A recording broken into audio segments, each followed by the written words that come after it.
En tant que membre d'une équipe, vous allez pouvoir interagir à travers les différents canaux de conversation. Rendez-vous dans votre espace Microsoft Teams ou votre application Microsoft Teams. Vous retrouvez les équipes auxquelles vous participez et les différents canaux que vous suivez. Vous avez pu épingler les canaux dans lesquels vous discutez de façon régulière. Je vais par exemple ici publier dans le canal de conversation qui s'appelle Communication de l'équipe Lancement Brain to iBrain.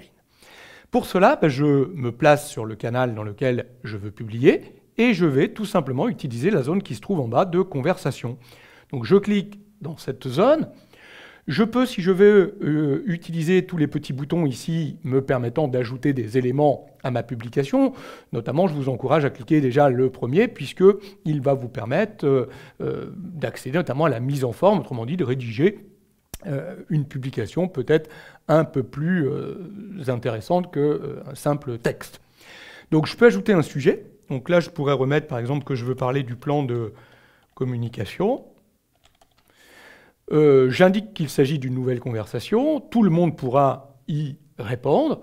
Vous avez noté que je pourrais publier dans plusieurs canaux. Là, je reste uniquement dans ce canal de communication. Je vais pouvoir taper le texte que je veux dans ce canal. J'aimerais, par exemple, demander à Vladis si elle a avancé sur la rédaction du plan de communication. As-tu avancé sur la rédaction du plan de communication?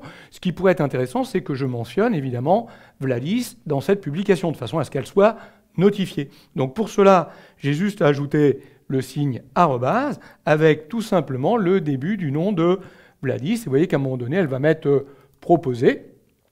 Et automatiquement étant mentionnée dans ma publication, elle recevra une notification comme quoi elle était mentionnée. Alors c'est intéressant, vous avez vu que pour mentionner, on utilise le signe tout simplement arrobase. Vous avez noté que si j'avais mentionné, mais en utilisant par exemple le lancement Brain to iBrain, là je mentionnerais l'équipe.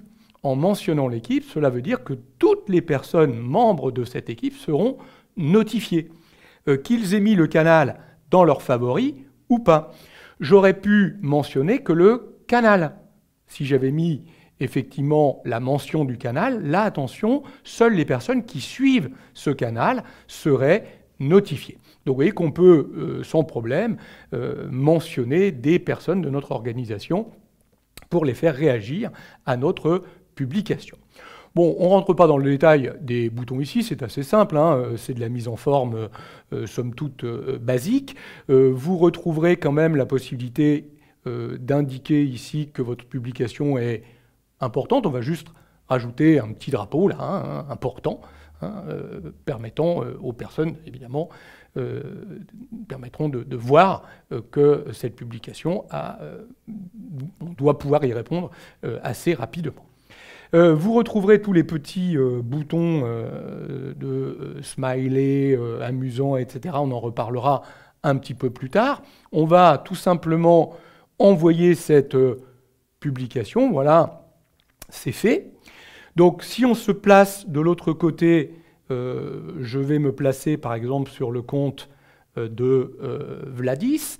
Donc Vladis, elle, qui participe également à cette même équipe et à ce canal, va recevoir, ou en tout cas voir apparaître immédiatement le message d'Alex.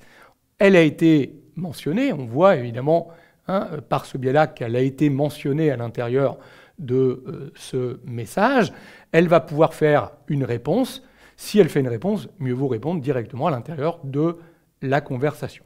Si on regarde un petit peu dans l'activité, on voit bien, évidemment, dans son flux d'activité ici, apparaître le fait qu'elle a été mentionnée. Et à partir de son activité ici, elle pourrait répondre automatiquement à cette publication. Voilà, ce n'est pas très complexe de publier à l'intérieur d'un canal. Donc n'hésitez pas à mentionner quand c'est nécessaire pour pouvoir amener de la réaction à votre publication. N'hésitez pas à utiliser les petits outils amusants pour, là encore, essayer de donner ou susciter l'intérêt et permettre à des gens de répondre plus facilement à votre publication.